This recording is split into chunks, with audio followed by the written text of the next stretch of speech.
Welcome to my repository of rants. I decided my first rant was going to be over an old abandoned project of mine called Mount Orectic, a simple escapism adventure. Now before I get into the project itself, I'd like to explain why I picked it to be my first rant. In all honesty, I was originally going to talk about another abandoned project called Heedley Humble Homes. But as I wrote an analysis on it, I soon found myself feeling a bitter wave of nostalgia. I liked its premise and story, but had originally abandoned Heedley due to my lack of artistic skill.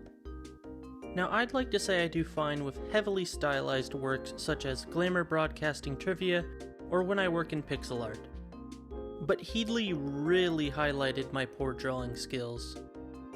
Thankfully, I've come to terms with the fact that I don't draw complex characters well, and have since decided to embrace my poor art or hire someone else to do future projects. Like how I've paid someone to make the art for Solus Histro. And with this newfound acceptance, I've decided to give making Heedley another shot. And we'll be talking about Mount Orectic instead. Now I've had a lot of ideas that have failed for several reasons. Thankfully, it just so happens that Mount Orectic is the perfect example of the root issue: ambition. Let me elaborate. Mount Orectic, like many of my older projects, was designed as a choose-your-own adventure, meaning instead of writing a linear story, I'd end up making ridiculously large choice trees. And since most of these projects were originally intended to be here on YouTube, I'd have to make individual videos for any changed variables in the plot. I was obsessed with providing people choices that directly altered the course of the stories they were actively watching. But this pretty much doubled the workload every time I wrote in a choice. Suffice to say that branching paths can quickly grow into unattainable ideas. But enough setup. Let's get into the actual project.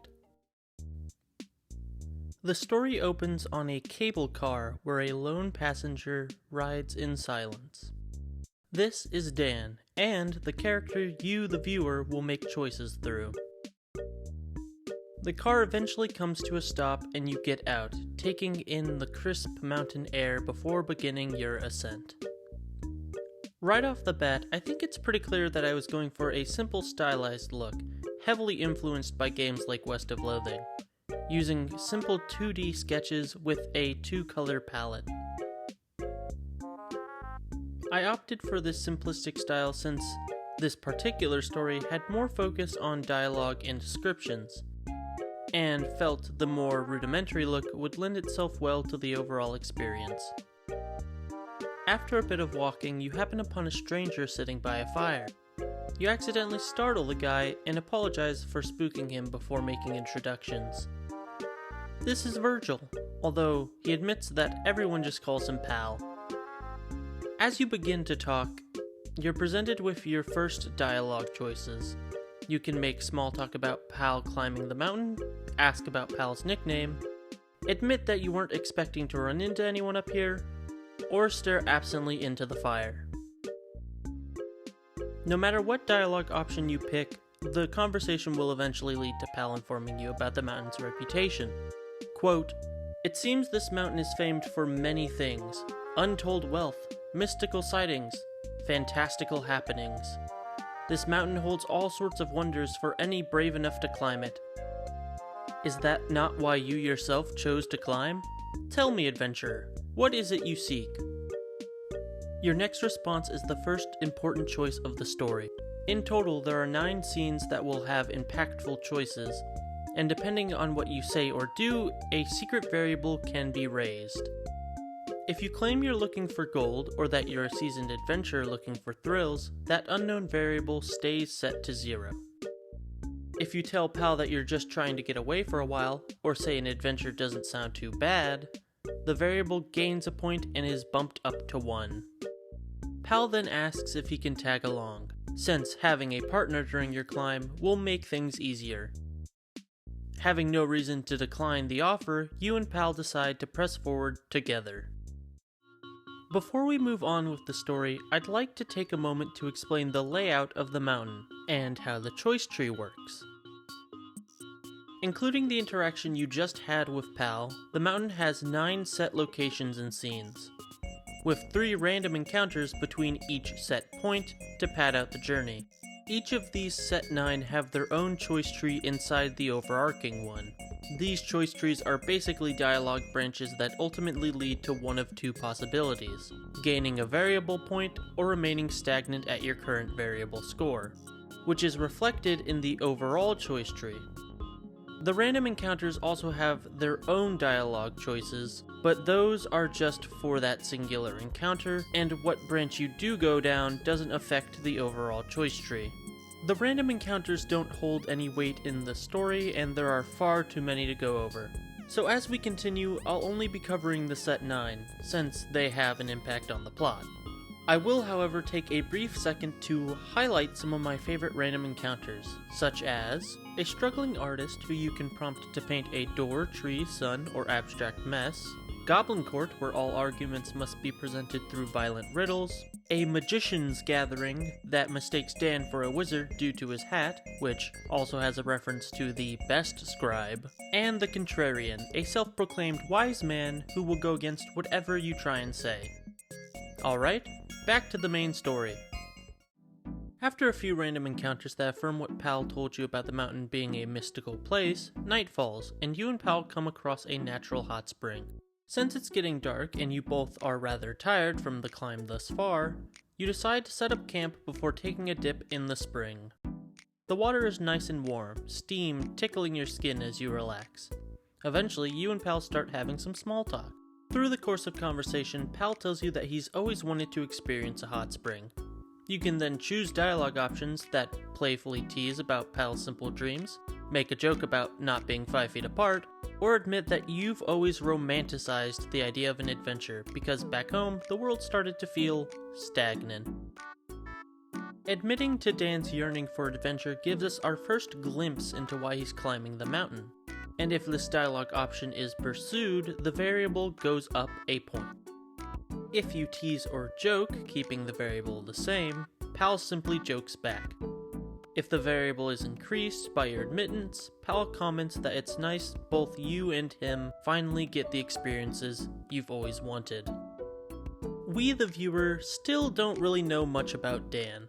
We decide what he says and make choices through him, but we have no clue who he is, what he's thinking, or what his life was like off the mountain.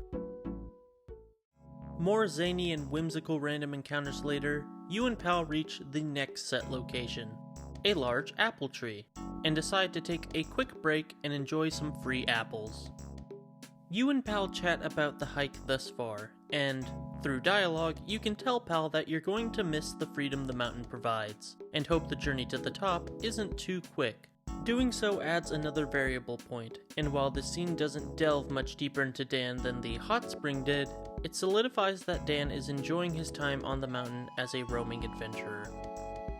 Pal shares your contentment and tells you that you shouldn't worry too much about reaching the top, and should just enjoy the journey. I'm sure by now a few of you have caught on to what choices up the hidden variable, but just in case, I'll explain it now. Although the viewer never sees the variable and thus wouldn't know when it goes up, it's pretty clear from this video's omniscient perspective that the variable gains a point whenever Dan is honest with himself, engages in introspection, or speaks his mind. Each of the set 9 points gives you an opportunity to remain at the current variable number or go up by 1. As night once more approaches, you and Pal come across a massive stone castle, a large departure from the smaller encounters you've experienced up to this point. You and Pal talk for a second before a figure approaches the balcony, an old man claiming to be the king of the mountain.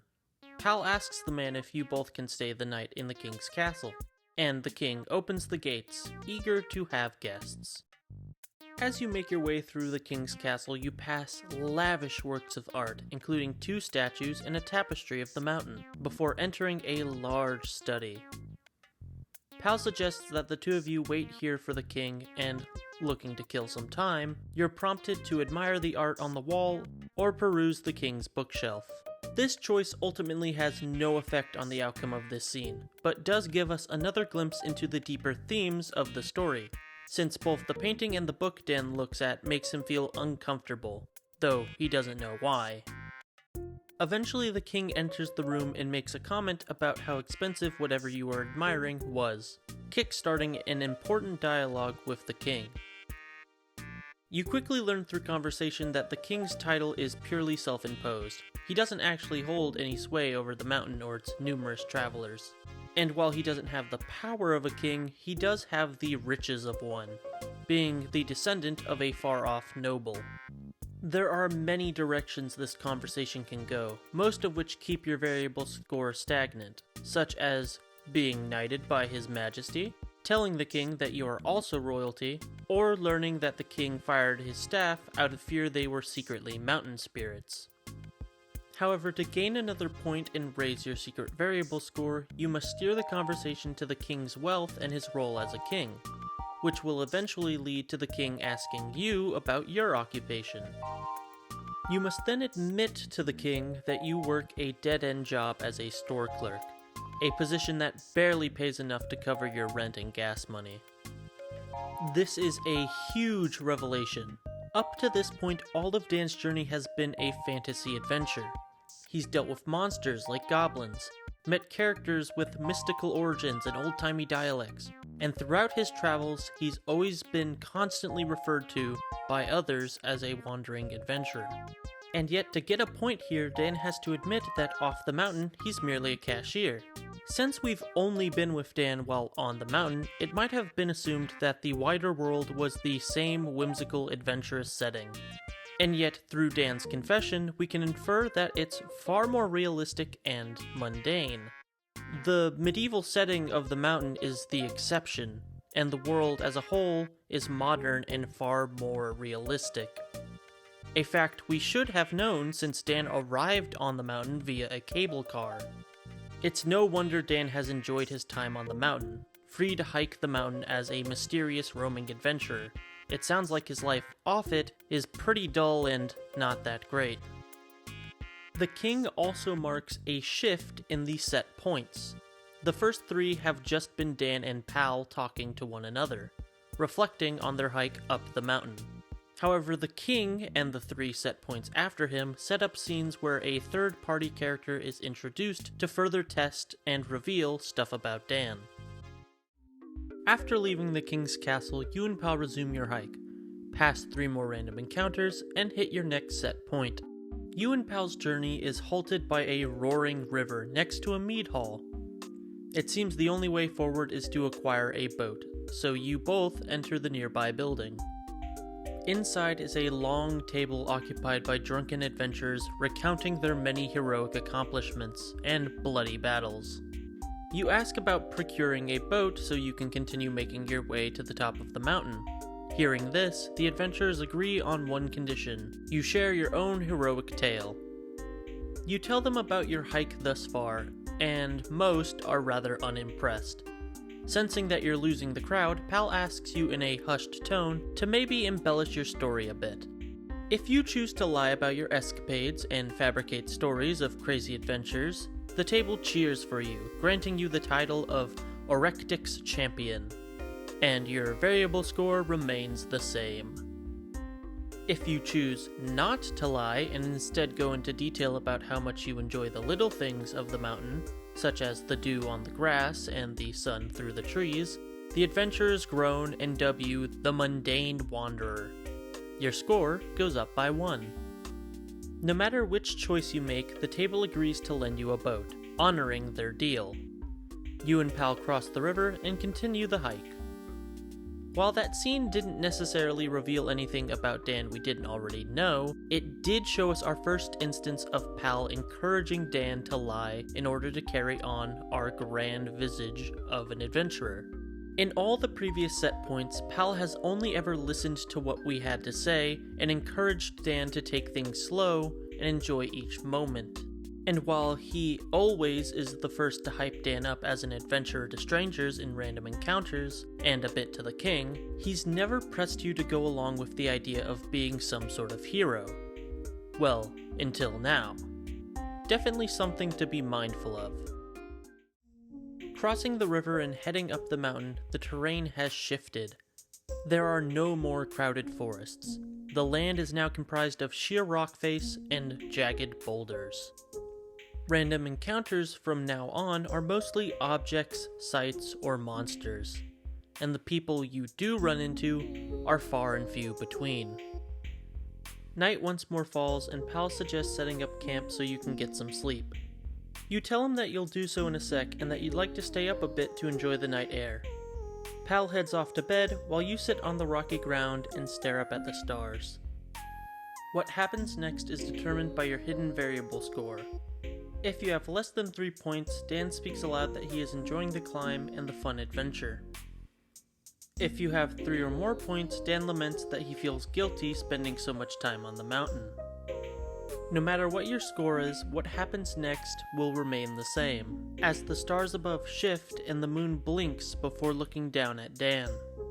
If your score is less than 3, the eye engages Dan in a conversation establishing that it's good Dan is having fun, but he needs to remain grounded and be prepared to climb back down the mountain when he reaches the top. If your score is 3 or more, the eye instead tries to convince Dan to enjoy his time on the mountain, acknowledging that it's a good thing Dan isn't trying to pretend to be someone they're not, or ignoring what their life is off the mountain, but reminding Dan that he came here to get away for a while, and that means allowing himself to have a bit of fun. To gain another variable point, you have to truly embrace the eye's conversation, and eventually come to terms with the fact that you're running away from your problems, and that it's okay to distance yourself from a problem you can't face yet, but every step away you take to recoup will only make the journey back so much longer. As Dan starts to nod off, he asks the eye if it is God. The eye stares in silence before saying, "No, I hold no divinity, only perspective." And just like that, Dan drifts off to sleep. This scene is very important for several reasons. For one, it is the first direct response to your variable score. Thus far, every other set point on the mountain has kind of acted as its own little bubble, but this one directly acknowledges how you've been acting up to this point. It also tells the viewer that they should be aiming for a balance of fun and responsibility. Normally, the viewer doesn't get to see the variable score, and thus would normally have no idea it exists. But now the viewer knows through this conversation that the story is keeping tabs on how they react to things. And if you do engage with this mysterious eyes dialogue, it reveals that Dan is running away from a problem, one that he is allowed to distract himself from, but should try not to forget. And while the eye is pretty vague about what the problem is, it's still the clearest motive we have for Dan. We now have a better idea for why he's climbing the mountain, information that might be valuable later on. In the morning, Pal wakes you up and you both have a joking conversation about how you slept outside. You both pack up camp and then continue on your climb, breezing through 3 more random encounters before hitting your next set point. A large ornate manor sits alone among the rocky terrain. Quite the odd sight this far up the mountain. Ever since crossing the river, you haven't encountered anything too big, let alone any permanent buildings. You and Pal are spotted by a very worried man who rushes over and asks if either of you are lawmen. You ask him why he's looking for a lawman, and the man reveals that there's been a murder in this mansion. They've been trying to get a hold of a detective, but quickly realize the manor doesn't have a phone. Now, depending on what your results were in the mead hall, Pal will introduce you proudly as either Dan, the true hero and Orectic's champion, or Dan, the mundane wanderer and man of mystery. You are then brought inside and prompted to solve the murder. To get a variable point here, you simply have to correctly identify who the killer is, in spite of Pal insisting it's a ghost. Failing to figure out the mystery leaves your hidden variable score the same. Much like the apple tree, this set point doesn't really reveal anything we didn't already know, and mostly serves as a palate cleanser to the more introspective set points we just experienced. The only thing to note is this is the first instance of Dan showing visible annoyance towards Pal, as Pal so readily dismisses clues in favor of more supernatural conclusions. After leaving the manor and getting past 3 more random encounters, you eventually come across a sheer slope in the mountain, along with the gated entrance to a cave system, one that Pal confusingly refers to as a mystical archway. It's getting dark as night falls once more, and you ration that you can continue your journey inside the cave overnight, since it seems the cave has been lit with electrical lights, and it's not long before you stumble across the light's power source within the cave, a large generator. Pal is awestruck at the sight of the generator and says, "What a mysterious rock. I can practically feel the power radiating from its etched symbols. A runic shrine, perhaps?" You are baffled by what Pal is saying and try to tell him that it's just a generator, but Pal adamantly disagrees and insists that what stands before you is some sort of ancient shrine. Your confused conversation quickly gives way to arguing as neither one of you backs down from each other's claims, until you're ultimately given the choice to either definitively state that it is just a generator or relent and agree with Pal that it is in fact a runic shrine. If you stand your ground and insist that what stands before you is just a generator, your variable score goes up by 1 as you gain a point. Pal agrees to disagree, and the two of you continue your journey through the cave. If you, however, give in and side with Pal, agreeing that it is in fact a runic shrine, your perception slowly shifts. I guess it really was just a runic shrine. You and Pal continue your journey into the cave, and your hidden variable score stays the same. I probably don't have to explain why this scene is very important.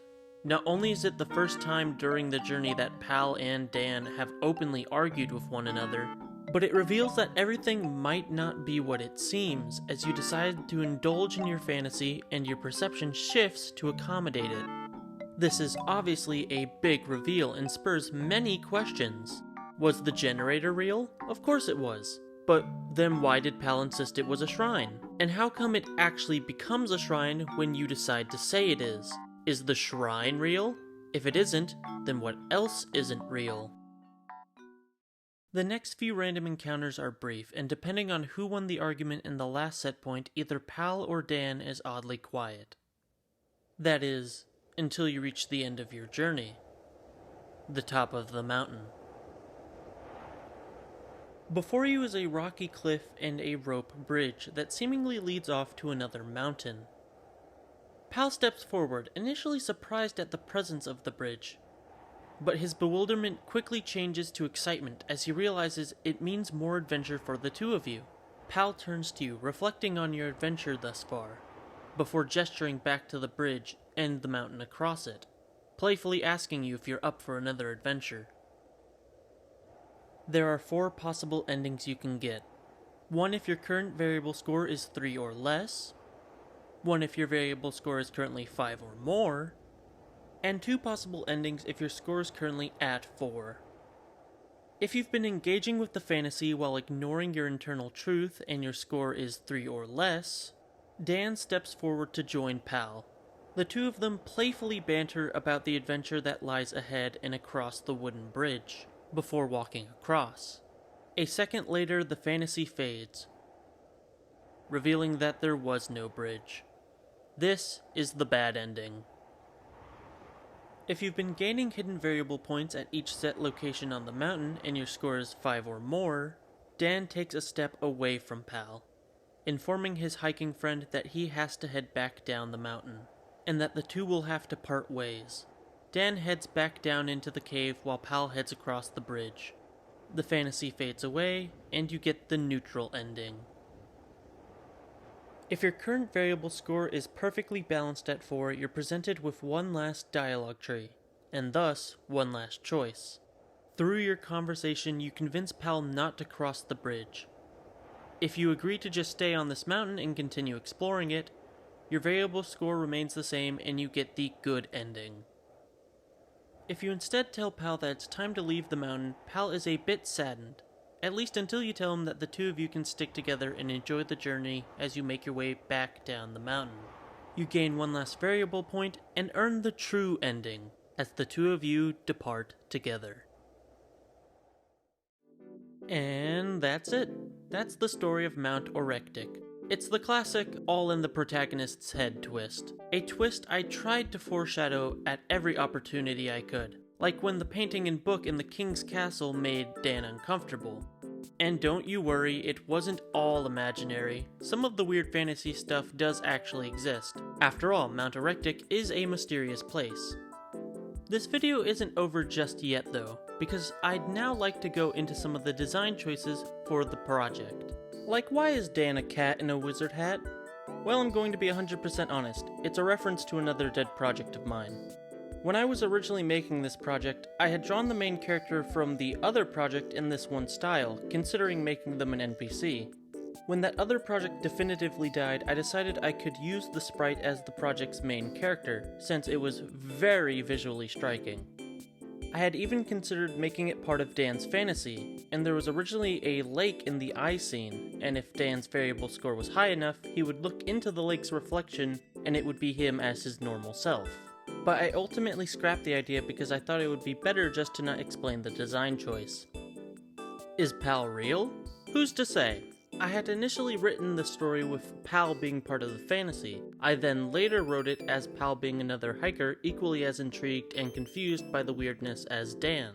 But then I came to the conclusion that it was better to leave it ambiguous, and while I feel his final write-up leans more towards fantasy than realistic, I did try to intentionally make it to where Pal wasn't definitively real or not. And besides, not all the weird things Dan encountered were part of his fantasy. Mount Orectic is a weird place. I'd also like to touch upon the mountain's structure, because fun fact, it's loosely based on another famous journey, Dante's Inferno. That's right, the 9 set points on the mountain were representative of the 9 rings of hell. Just, flipped upside down to be a mountain. Your first encounter with Pal is Limbo, the hot spring is Lust, the apple tree is Gluttony, the king's castle is Greed, the mead hall is Wrath, the eye is Heresy, the generator is Fraud, and the bridge is Betrayal. This parallel also extends to the characters' names. Dan is Dante, and though he goes by Pal, your hiking companion does tell you when you first meet him that his name is Virgil. I sprinkled in a ton of hints towards the running motif of Dante's Inferno, especially in the King's Castle, where you can see statues depicting an adventurer and an angel, and the wall of paintings where several pictures of Dante's Inferno can be found. But why did I choose Dante's Inferno when the second part of the Divine Comedy is literally a mountain? And no, it's not because Dante's Inferno is more recognizable. It actually goes back to that issue of ambition. For you see, Mount Orectic was going to be a trilogy of stories, each one based off of the 3 parts of the Divine Comedy, each with someone new climbing the mountain. One structured off of Purgatorio followed 2 estranged friends as they met up for one last nature hike, learning through a positive variable score that not only is everyone different, but everyone's constantly changing, and that they shouldn't try to cling to the past. And ending the trilogy with a story structured off of Paradiso, following an old man who's suffering from severe depression, due to his nihilistic look on life. A positive variable score helping the man learn that if life has no meaning, he's allowed to attribute whatever meaning he wants to it. Even though I have my doubts that anyone will watch this, I'm really glad I was able to share this abandoned project with the world. But wait! There's one last thing I'd like to say. You see, making this rant was a bit difficult. It turns out that when revisiting old ideas, I tend to become very nostalgic. I get very tempted to try and make old projects work, not to mention, it's harder to talk about old projects because I basically have to iterate everything I was thinking while making it, and there are some details of old projects I just can't explain in words. So the next few rants I make, if I make them, are probably going to be over the works of others. In fact, I already have a few ideas of topics I'd like to comment on. Hopefully they'll be far easier to write than this one.